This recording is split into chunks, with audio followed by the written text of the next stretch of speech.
Hermanos, ¿se han dado cuenta de que no hay ninguna estatua de Dios? Nadie se ha atrevido a hacer nunca una imagen, una estatua de Dios. Del Señor Jesucristo hay cantidad. Vírgenes, santos, hay infinidad. Pero una estatua de Dios, ¿habéis visto alguna vez? ¿A que no?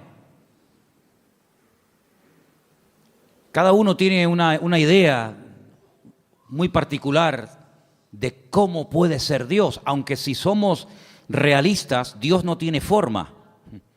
Dios no tiene forma, no tiene medida, no tiene peso. Dice la Biblia, Dios es espíritu. No tiene un cuerpo con brazos, con ojos, con espalda, con pies.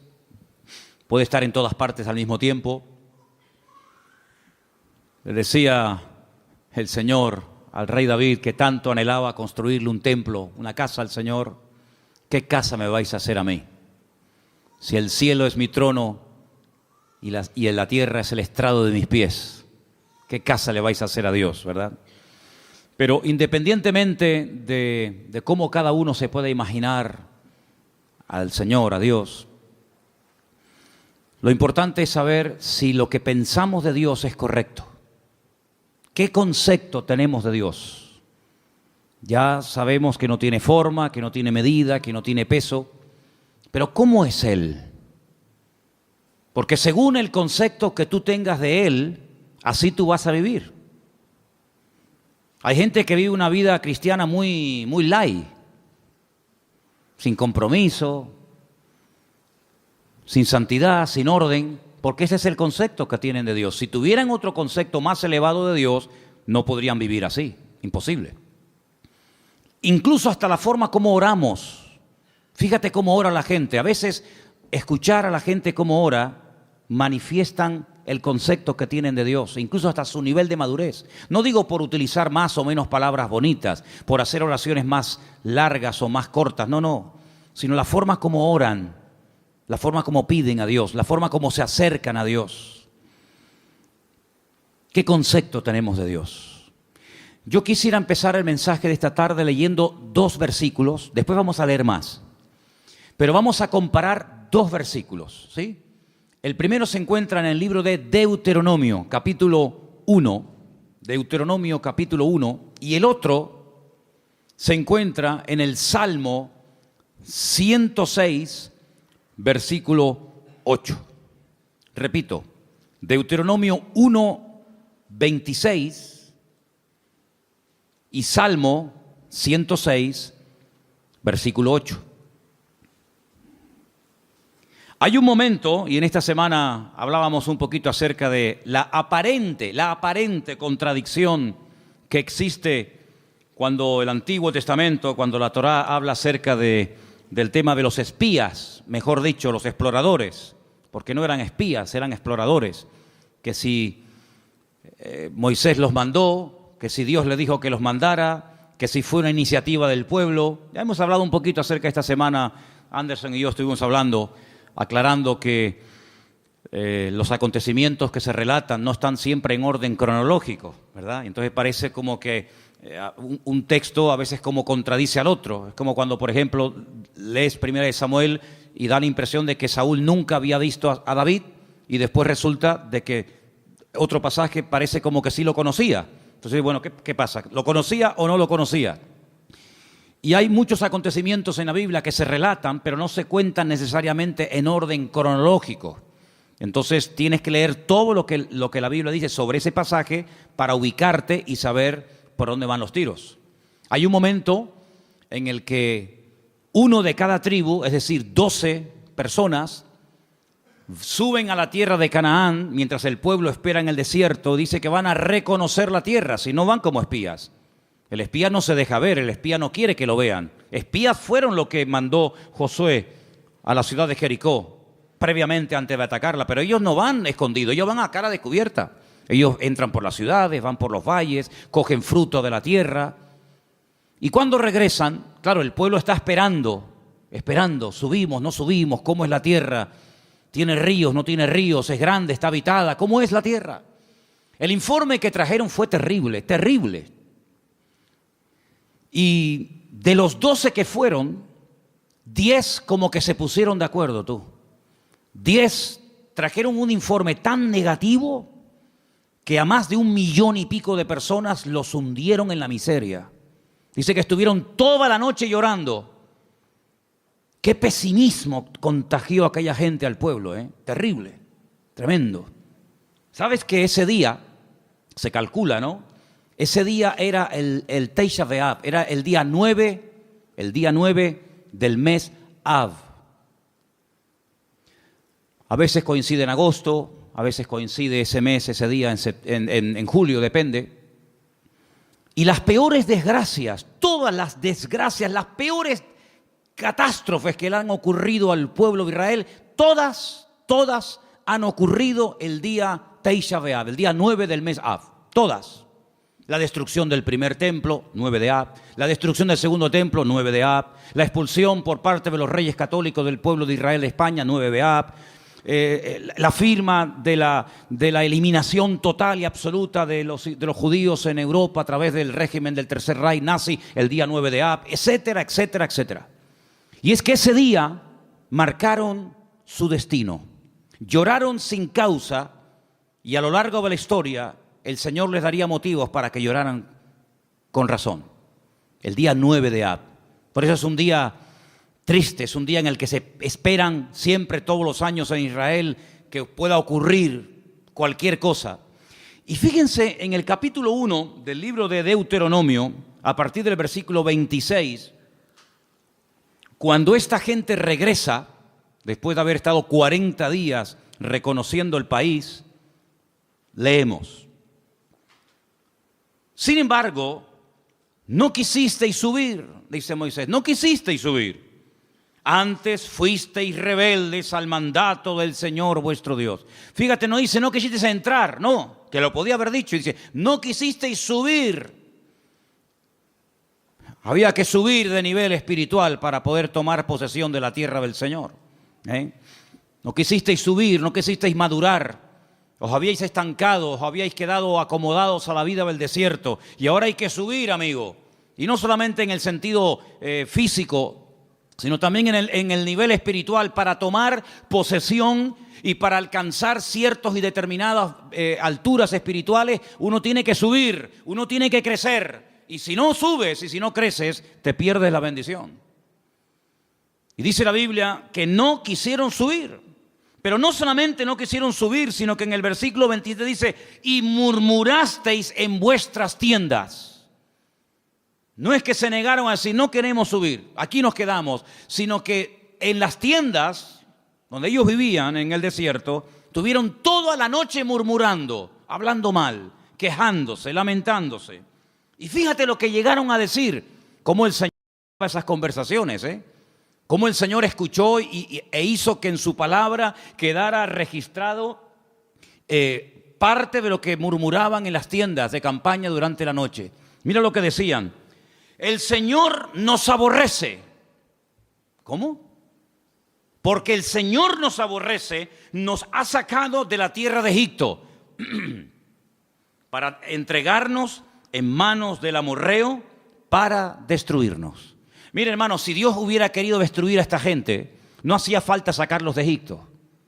No hacía falta sacar a todo el pueblo de la esclavitud en Egipto, llevarlos por el desierto y subirlos a la tierra prometida, a la tierra que fluye leche y miel, para destruirlos. En el mismo Egipto podían haber sido aniquilados. Pero fíjate el concepto que ellos tienen de Dios. Y claro, según el concepto, según lo que ellos piensan de Dios, así hablan. De la abundancia del corazón, dice la Biblia, habla la boca. Como Dios nos aborrece, nos sacó de Egipto. ¿Así? Es decir, que Dios te sacó de Egipto porque te aborrece. ¿Eso es lo que tú crees? Y entonces, como nos aborrece, como nos odia, lo que quiere es ahora meternos en la tierra prometida, la tierra de Canaán, para que los habitantes de ese país, sobre todo los amorreos, nos destruyan y acaben con nosotros y con nuestras familias y con nuestros hijos y con nuestra vida. Y lo decían tan tranquilos y se quedaban tan panchos. Todos sabemos que esa noche, como acabo de decir, sellaron su destino y Dios dijo, ahora sí que no van a entrar, amigo. Ahora sí que no van a entrar. Van a entrar aquellos que dijisteis que no entrarían, que eran vuestros hijos. Es decir, la generación adulta que salió de Egipto no entró en la tierra prometida. Dios levantó una nueva generación sin esos prejuicios, sin esas ideas equivocadas y distorsionadas de Dios, y esos fueron los que entraron, y estos que hablaron mal, y estos que murmuraron, todos cayeron en el desierto, uno detrás de otro, excepto aquellos que hablaron bien, Josué y Caleb. Ellos dos sobrevivieron, con más de 80 años, ambos entraron a la tierra prometida, la vieron, la disfrutaron, la habitaron y la conquistaron, y posteriormente la repartieron, solamente ellos. Fíjate la cantidad de cosas que se puede uno perder, y la cantidad de puertas en el mundo espiritual que uno puede cerrar simplemente, digo simplemente entre comillas, por hablar mal. Perdieron la oportunidad de su vida. Pudieron haber entrado hacía 40 años, pero por la forma como hablaron, Dios dijo sí. Muy bien, se acabó. Pero no solamente no van a entrar, sino que ahora encima van a morir en el desierto. Es increíble. Así que ellos creían que Dios los aborrecía. Pero mira lo que dice el Salmo 106. Todo lo contrario. Todo lo contrario. El Salmo 106, dicho sea de paso, es un resumen de lo que ocurrió desde que salen de Egipto hasta que prácticamente entran en Canaán a través de Josué. Es un salmo muy interesante. Si quieres conocer bastante de la historia de Israel en esta época de la historia, lee el Salmo 106. Es muy interesante. Pero voy a leer solamente el versículo 8. Salmo 106, verso 8. ¿Lo tienen, hermanos? Dice, pero Él los salvó por amor de su nombre, para hacer para hacer notorio su poder. Si comparamos lo que dice Deuteronomio y lo que decía el pueblo y lo que el Señor dice a través del Salmo 106, no tiene nada que ver una cosa con otra. En un pasaje dice, Dios nos sacó de Egipto porque nos odia, porque nos aborrece y lo que quiere es aniquilarnos y destruirnos. Y el Salmo 106 lo que dice es que la razón principal por la cual el Señor sacó al pueblo de Israel de la esclavitud en Egipto es por amor. No porque los aborrecía, sino por amor. Yo pregunto, de las dos opiniones, la del pueblo y la de Dios, ¿cuál será la correcta? ¿Quién dijo la verdad? Evidentemente el Señor. ¿Quién se equivocó? ¿Quién habló mal? El pueblo. ¿Quién pagó las consecuencias de hablar mal? El pueblo. ¿Quién perdió la bendición? El pueblo. ¿Y tú crees que a nosotros no nos puede pasar hoy en día lo mismo? ¿Crees que esto solamente es algo que le pasaba a ellos en el Antiguo Testamento, pero que hoy en día da igual cómo hablemos, si nos quejamos o damos gracias al Señor? Si somos personas con una actitud, digamos, de agradecimiento y de gratitud, o estamos todo el santo día lamentándonos, que da igual. No te confundas, hermano.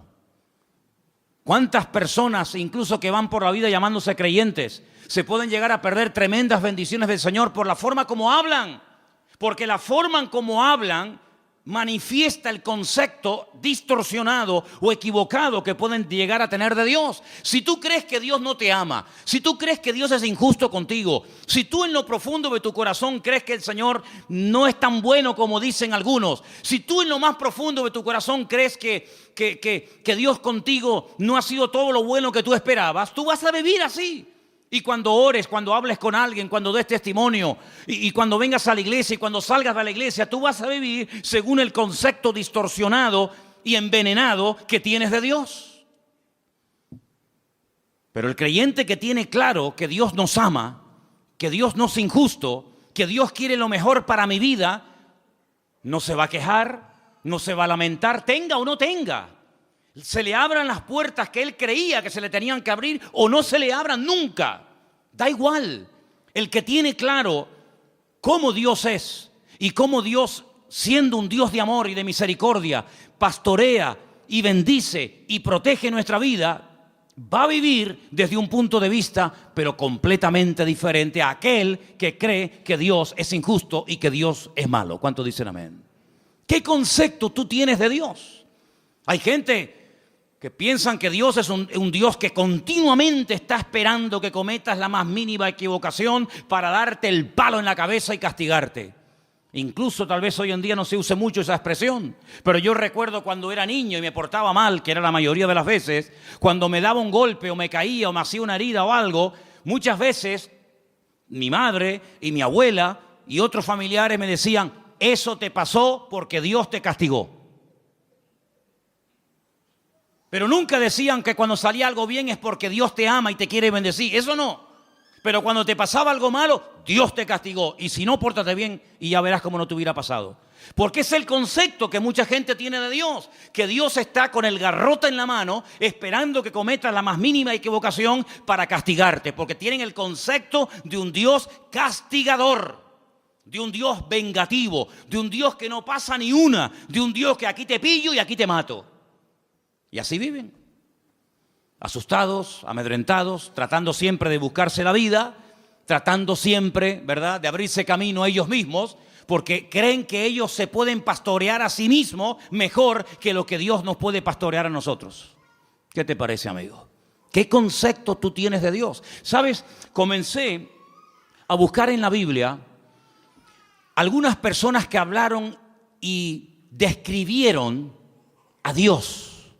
Y me quedé muy sorprendido, porque hay pasajes extraordinarios en la Biblia donde vemos el concepto que algunas personas tenían acerca de Dios. Y vamos ahora a hacer un viaje por el libro del profeta Daniel, libro que está lleno de declaraciones de personas, vamos a decir, no muy creyentes que digamos, pero que cuando les tocó hablar y describir la figura de Dios, nos quedamos con la boca abierta del concepto que ellos tenían de Dios. Vamos, por ejemplo, a Daniel, capítulo 2, a partir del verso 46.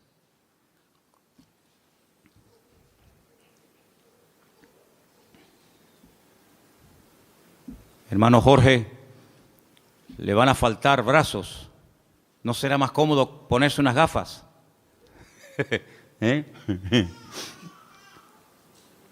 El capítulo 2 del libro del profeta Daniel es un capítulo muy interesante, porque hay un rey llamado Nabucodonosor. ¿Serías capaz de pronunciar ese nombre? Ah, qué bien, está bien. A mí me costó una barbaridad aprendérmelo, pero bueno, ustedes... Nabucodonosor, ok. Tiene un sueño, pero resulta que por lo visto se le olvidó. Pero el sueño lo marcó de tal manera que al día siguiente... él reúne a sus magos, sátrapas, astrólogos, adivinos, etc. Y les dice: anoche tuve un sueño que me perturbó, me robó la paz. Y quiero que ustedes me digan qué significa ese sueño, que me lo interpreten. Y claro, todos los que estaban allí le dijeron: sí, oh rey, dinos, cuéntanos el sueño y nosotros te diremos lo que significa. Y le dice el rey: es que lo he olvidado. No me acuerdo lo que soñé. Así que lo que quiero es que me digan lo que soñé y a continuación me interpreten el sueño. Y si no me lo hacen, los condeno a muerte. Convertiré vuestra casa en un estercolero, en un muladar. Descuartizaré a vuestros hijos. Y claro, aquello causó un caos en el palacio tremendo, porque incluso algunos le llegaron a decir: pero es que nunca, jamás se ha oído de un rey que pida que se le cuente el sueño que ha soñado y encima la interpretación. Y no había forma. Sin embargo, la Biblia dice que Daniel, junto con sus amigos, oraron y le pidieron al Señor que les mostrara qué sueño había tenido este hombre y qué significaba. Y efectivamente, el Señor, dice la Biblia, que le reveló a Daniel lo que el rey Nabucodonosor había soñado y lo que significaba. Y cuando llega Daniel a la presencia del rey Nabucodonosor, pues le dice: mira, lo que tú has dicho, ningún hombre te lo puede interpretar, nadie en esta vida, ni mago, ni astrólogo, ni sátrapa, ni adivino, jamás te lo podrá decir. Pero dice: pero hay un Dios en los cielos que revela los misterios a los hombres. Y en este caso Dios me ha escogido a mí para decirte que tú lo que soñaste es que vistes una estatua enorme de 4 materiales diferentes. Viste que la estatua tenía, o la imagen tenía, una cabeza de oro, ese eres tú, ese es tu imperio Babilonia. Pero luego después de ti se levantará otro imperio, y dice que vio el pecho y los brazos de plata, y le dice serán el imperio de los medos persas que se unirán y formarán un segundo imperio. Pero caerá ese imperio con el paso del tiempo y se levantará un tercer imperio que será el de Alejandro Magno, los griegos, ¿verdad? Y por eso ve que el vientre y los muslos son de bronce, pero se levantará un cuarto imperio que hace referencia proféticamente al imperio romano y también en cierto sentido también un poco al reino del anticristo, representado por el hierro y por el barro, y le muestra que tiene 2 piernas y 10 dedos. Y claro, Nabucodonosor, cuando oye aquello, se queda sorprendido, porque dice, bueno, ¿y cómo este hombre puede saber lo que yo soñé? Esto es algo increíble, aunque no le dieran la interpretación. El simple hecho de que este hombre haya recibido el sueño que yo tuve, ya me deja con la boca abierta. Pero si encima me dice lo que esto significa, entonces ya esto es el máximo. Y efectivamente, el profeta Daniel se lo interpretó y le dijo, en fin, lo que iba a pasar a lo largo de la historia, los imperios, los que iban a caer, los que no iban a caer, quién iba a ser el primero, el segundo, el tercero, el cuarto, etcétera, etcétera. Y cuando termina de contarle el sueño con su correspondiente interpretación, en el capítulo 2, verso 46 del profeta Daniel, ahora habla el rey y dice, escucha, atento. Entonces el rey Nabucodonosor se postró sobre su rostro y se humilló ante Daniel. Esto es increíble. Y mandó que le ofreciesen presentes e incienso a Daniel. Y el rey habló a Daniel y le dijo, ciertamente el Dios vuestro es Dios de dioses y Señor de los reyes, y el que revela los misterios, pues pudiste revelar este misterio. ¿Cuántos dicen amén? Y ahí se da cuenta Nabucodonosor que el Dios de Daniel, que no es el suyo, dicho sea de paso, es un Dios superior. Es un Dios que es capaz de revelar cosas increíbles que ningún otro Dios en esta vida es capaz de hacerlo. Luego, el concepto que Nabucodonosor en ese momento tenía de Dios es un concepto elevadísimo. No hay otro Dios como el tuyo. Pero ustedes piensan que ese concepto, esa opinión buenísima que tenía del Dios de Daniel, hizo que este hombre cambiara radicalmente de la noche a la mañana. Nada que ver. Una cosa es que tú sepas lo que Dios es y lo que Dios hace, lo que Dios permite y lo que Dios prohíbe, y otra cosa es que tú actúes en consecuencia al conocimiento que tienes de Dios. Fíjate que Daniel le dice, agárrate a este detalle, la imagen tiene 4 materiales, oro, plata, bronce y hierro. ¿Qué es lo que ocurre? ¿Qué es lo que hace Nabucodonosor con esa interpretación?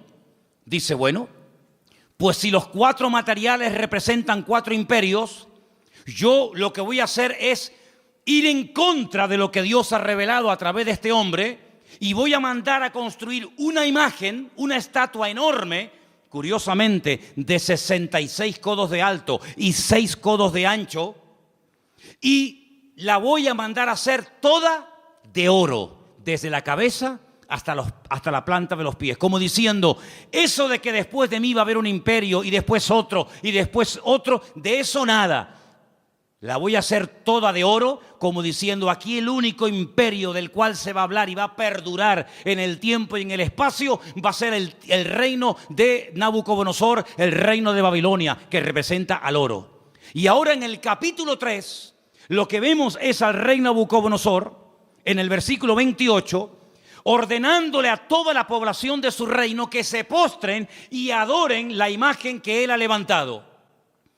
Y ahí encontramos un pasaje increíble, extraordinario, donde vemos que hubieron 3 personas que no quisieron postrarse ante su imagen.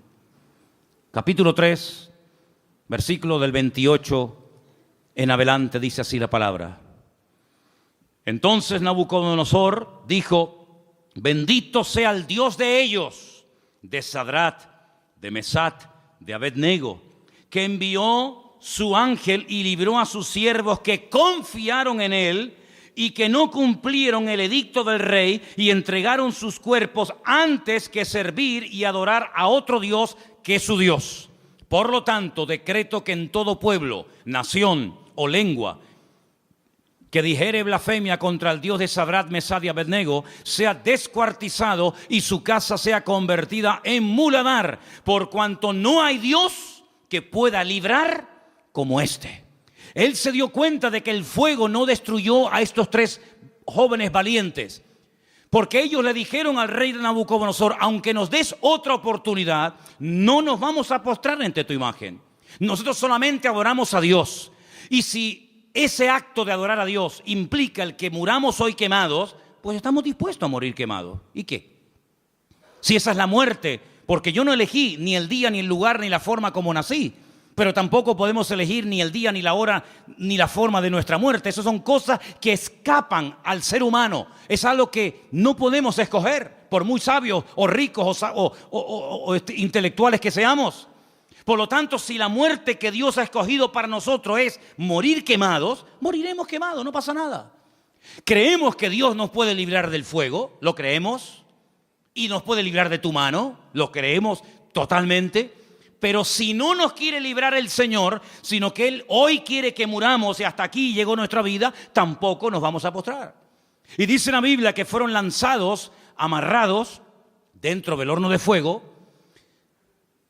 Lo que le sorprendió a Nabucodonosor es que no se quemaron, que no solamente había personas vivas dentro del horno, sino que había 4 personajes protegiendo el cuarto personaje a estos jóvenes. Y dice la Biblia que cuando salieron, ni el pelo de su cabeza se había quemado, ni sus ropas olían a humo. Y ante semejante milagro, ya van dos, la interpretación del sueño a través de Daniel, cómo Dios protege milagrosamente la vida de Sadrach, Mesach y Abednego, vuelve otra vez a reconocer que el Dios de esta gente es el Dios todopoderoso, un Dios superior al que Él tiene, un Dios que es capaz de proteger de la muerte segura a unas personas porque confiaron en Él. Y ya van 2. Pero amados hermanos, lo que dice Nabucodonosor de Dios es tremendo. Es un Dios que salva, es un Dios que libra, es un Dios que protege, es un Dios superior, es Dios arriba, es Dios abajo. Algo increíble el concepto que Nabucodonosor tenía de Dios. Pero el concepto por sí mismo, el conocimiento por sí mismo no es suficiente. Después vamos a ver qué más hace falta. Seguimos en Daniel, capítulo 4. Este rey Nabucodonosor le da lugar a la soberbia, le da lugar al orgullo, a la arrogancia, paseándose por Babilonia, que era una joya en aquellos tiempos. Comienza a presumir de su ciudad, de sus jardines, de sus conquistas, de sus palacios. Y la Biblia nos enseña que este hombre entra en un periodo de locura totalmente. Pierde el sentido. Y la palabra de Dios dice que lo arrojan al monte. Vamos a leer en el versículo 33. En aquella hora se cumplió la palabra sobre Nabucodonosor. Fue echado de entre los hombres y comía hierba como los bueyes. Su cuerpo se mojaba con el rocío del cielo, y hasta que su pelo creció como plumas de águila y sus uñas como las de las aves. Mas al fin del tiempo yo, Nabucodonosor, alcé mis ojos al cielo y mi razón me fue devuelta, y bendije al Altísimo y alabé y glorifiqué al que vive para siempre, cuyo dominio es sempiterno y su reino por todas las edades. Todos los habitantes de la tierra son considerados como nada, y Él hace según su voluntad en el ejército del cielo y en los habitantes de la tierra, y no hay quien detenga su mano y que alguien le diga: ¿qué haces? En este mismo tiempo mi razón me fue devuelta, y la majestad de mi reino, mi dignidad, mi grandeza volvieron a mí. Y mis gobernadores y mis consejeros me buscaron, y fui restablecido en mi reino, y mayor grandeza me fue añadida. Ahora yo, Nabucodonosor, alabo, engrandezco y glorifico al Dios del cielo, porque todas sus obras son verdaderas y sus caminos justos, y Él puede humillar a los que andan con soberbia. ¿Cuántos dicen amén? Si las palabras que Nabucodonosor habla de Dios, luego sus acciones son otra cosa. Lo que hace es otra cosa diferente. Pero cuando habla de Dios, son maravillas. Son cosas tremendas, preciosas. Lo alaba, lo bendice, lo glorifica, lo levanta en alto, lo reconoce. Y parece como que ya Nabucodonosor ha cambiado y tiene claras las ideas, pero ni aún así, hermanos, ni aún así. Pero lo que estamos hablando en esta tarde es el concepto que tenía Nabucodonosor de Dios. Pero en el libro de Daniel aparecen otros reyes. Por ejemplo, hay un rey que es el rey Darío, el rey Ciro, que también aparece.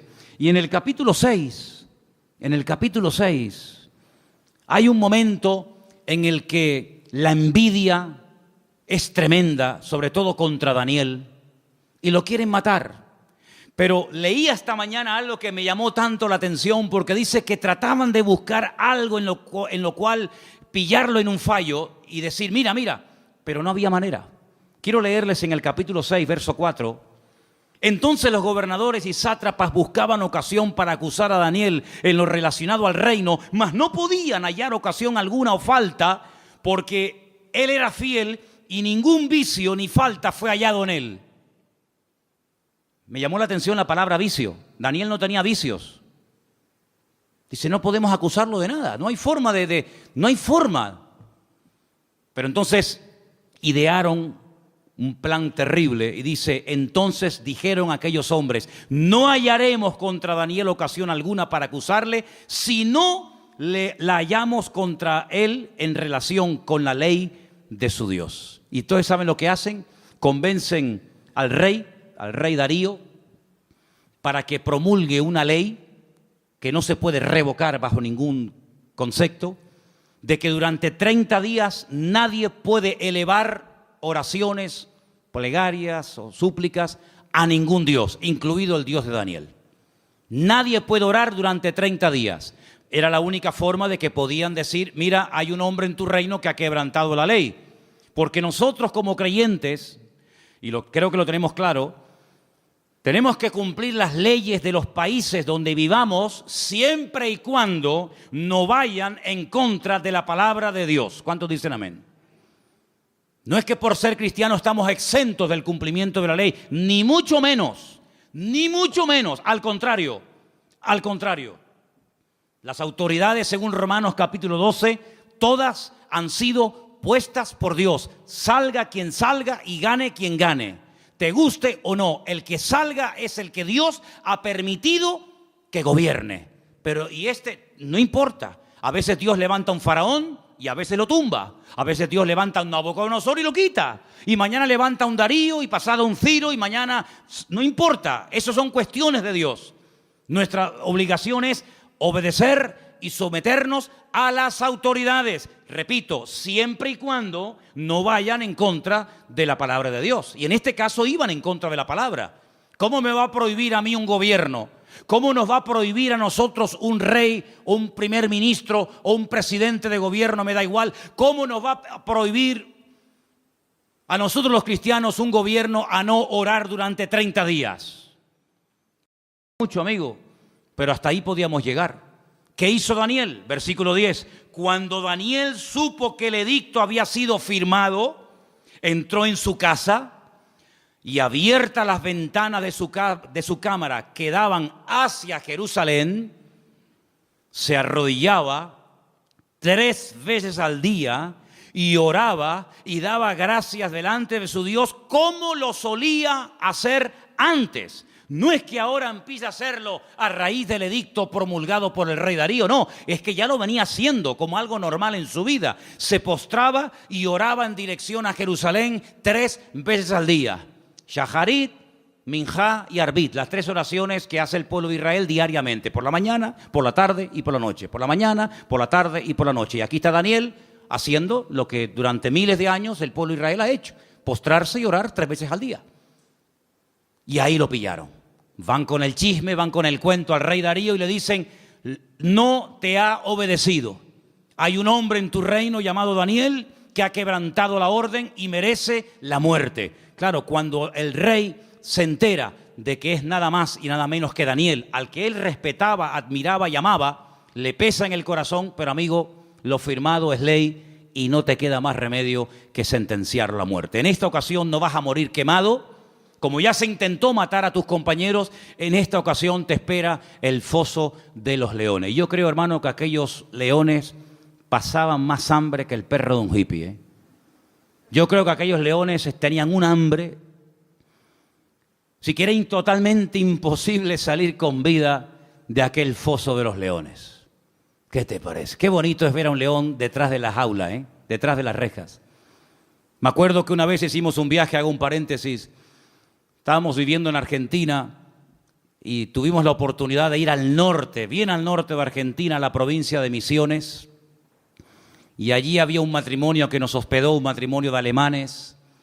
Y un día nos quisieron llevar a las famosas cataratas de Iguazú, las cataratas más grandes del mundo y las más hermosas. Y por el camino paramos y entramos en un zoológico que la verdad que era deprimente, el zoológico aquel. Pero bueno, entramos. Y había una valla, una tela metálica tan fina que yo decía, pero esto es un peligro. ¿Cómo pueden tener a un león con una vallita que era de papel, aquello? Y el león estaba al otro lado de la valla, yo estaba aquí, y el león estaba patas arriba, durmiendo profundo. Y yo estaba al lado y ni se enteraba, pero no se me ocurrió otra cosa que tirar una piedra al león. Y cogí una piedra y le hice al león así por arriba, le hice, ¡pum!, le tiré el león. Mire, hermano, el león se viró, pegó un rugido que todavía lo tengo dentro y no se me ha ido, y eso fue en el año 90, fíjese lo que le digo. Qué miedo pasé, hermano, de verdad, qué miedo pasé. Un león enfadado es terrible, ¿eh? Terrible. Y ahora meten a Daniel en un foso de leones. Como mínimo, si dice leones, plural, como mínimo tiene que haber 2, pero seguramente había mucho más. Al día siguiente, el rey se va corriendo al foso de los leones, donde el día anterior habían echado a su amigo Daniel. Y dice en el verso 19, capítulo 6, el rey pues se levantó muy de mañana y fue apresuradamente al foso de los leones. Lo quería, ¿eh? Y acercándose al foso llamó a voces a Daniel con voz triste y le dijo, Daniel, siervo del Dios viviente, el Dios tuyo, a quien tú continuamente sirves, ¿te ha podido librar de los leones? ¿Te ha podido librar tu Dios? Solamente por eso ya Dios tenía que librar a Daniel, porque si no lo hubiera librado, el rey Darío se hubiera llevado un concepto equivocado de Dios. El Dios de Daniel no pudo salvar a su siervo de la garra de los leones. Solamente por eso ya el Señor protegió a Daniel. ¿De cuántas nos ha librado el Señor para no quedar mal Él? No para no quedar mal nosotros, para no quedar mal Él. ¿De cuántas nos ha librado el Señor? ¿Verdad? Y acercándose al foso lo llamó, ya lo hemos leído, versículo 21. Entonces Daniel respondió, dijo, oh rey, vive para siempre, mi Dios envió su ángel, el cual cerró la boca de los leones para que no me hicieran daño, porque ante él fui hallado inocente, y aún delante de ti, oh rey, no he hecho nada malo. Entonces se alegró el rey en gran manera a causa de él, y mandó sacar a Daniel del foso, y Daniel fue sacado del foso, y ninguna lesión se halló en él, porque había confiado en su Dios. Y el rey dio orden y fueron traídos aquellos hombres que habían acusado a Daniel y fueron echados en el foso de los leones, ellos, sus hijos, sus mujeres, y aún no habían llegado al foso, al fondo del foso, cuando los leones se apoderaron de ellos y quebraron todos sus huesos. Entonces el rey Darío escribió a todos los pueblos, naciones y lenguas que habitaban en toda la tierra, paz o sea multiplicada, de parte mía es puesta esta ordenanza, que en todo el dominio de mi reino todos teman y tiemblen ante la presencia del Dios de Daniel. Escucha ahora el concepto elevadísimo que tenía Darío de Dios. Porque Él es Dios viviente. ¿Cuántos dicen amén? Permanece por todos los siglos. ¿Cuántos dicen amén? Su reino no será jamás destruido. Su dominio perdurará hasta el fin. Él salva. ¿Cuántos dicen amén? Él libra. Hace señales y maravillas en el cielo y en la tierra. Él ha librado a Daniel del poder de los leones. Y Daniel prosperó durante el reinado de Darío y durante el reinado de Ciro el persa. Fíjate qué concepto por aquel milagro, por aquella maravilla hecha por el Señor, proteger milagrosamente de la muerte, devorado por las fieras, por los leones a Daniel. Este hombre dice cosas tremendas que muchos cristianos cuestionan. Él dice: Dios salva, pero Dios libra, hace maravillas. Hay algunos cristianos que no creen que Dios hace maravillas. Hay algunos cristianos que incluso se han atrevido a publicar y a decir desde púlpitos y desde revistas y desde páginas web, etcétera, etcétera, que ya no existen milagros.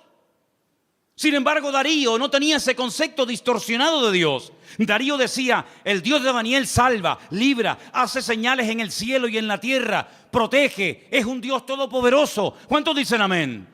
Si lo tenía Darío, ese concepto de Dios, ¿cuánto más tú y yo tenemos que tener ese concepto de nuestro Padre y de nuestro Dios?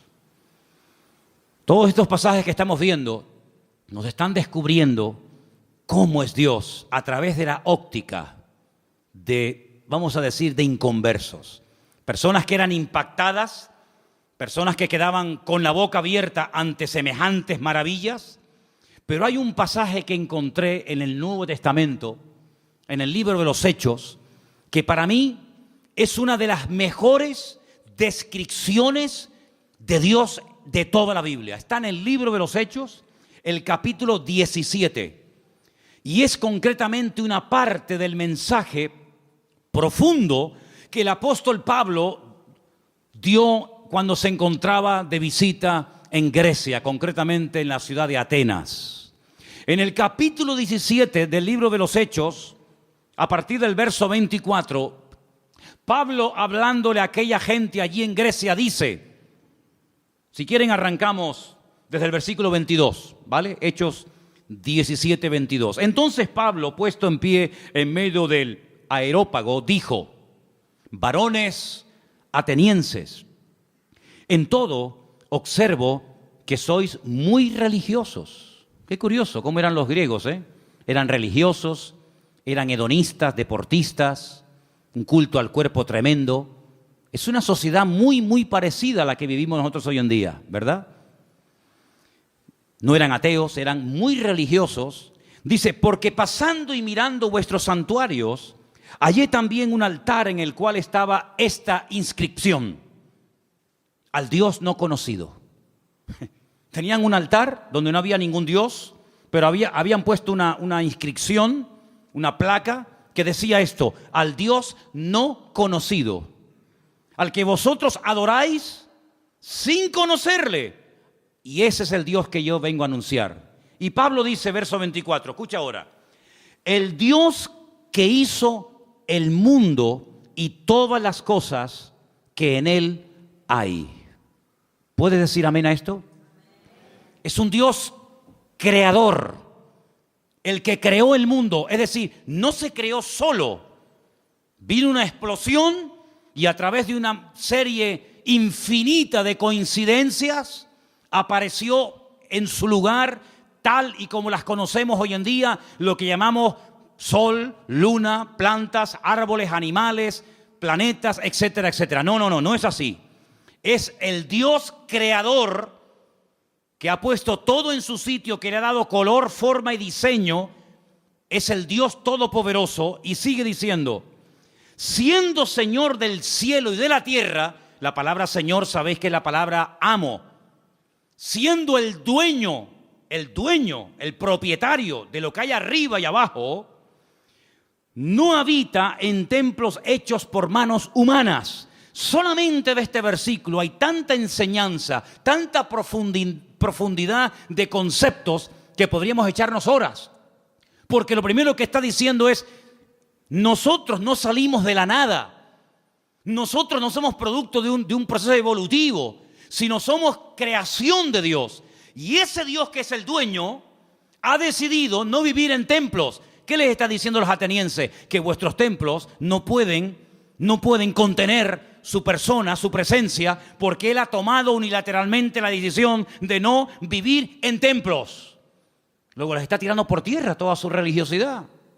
Y sigue diciendo, ni es honrado por manos de hombres, como si necesitase algo. Pues Él es quien da a todos vida y aliento y todas las cosas. Es la existencia misma. Es el que hace que las cosas existan. Es el que transmite vida. Es el que hace que todo funcione perfectamente. Es el que hace que haya estaciones. Es el que hace que soplen los vientos de un lugar y se vayan por otro. Es el que hace que el sol cada mañana salga del mismo lado hace miles de años y se oculte por el mismo lado. Es el que hace que la tierra gire siempre en la misma dirección y a la misma velocidad. No es un Dios que hoy en día dice, no, que no se mueva, ahora que se mueva. Es un Dios que tiene un control absoluto de la creación. No ha perdido el control. No se le ha vuelto en contra la creación. Él da vida. Y si Él no diera la vida, nada funcionaría. Porque el hombre puede alargar y puede cortar la vida, pero no puede crearla, no puede diseñarla. Y Él está hablando de un Dios que da la vida, un Dios que ha formado, un Dios que ha creado, etcétera, etcétera. Y sigue diciendo, de una sangre ha hecho todo el linaje de los hombres. Está hablando de Adán. De Él vienen todos, de Él venimos todos.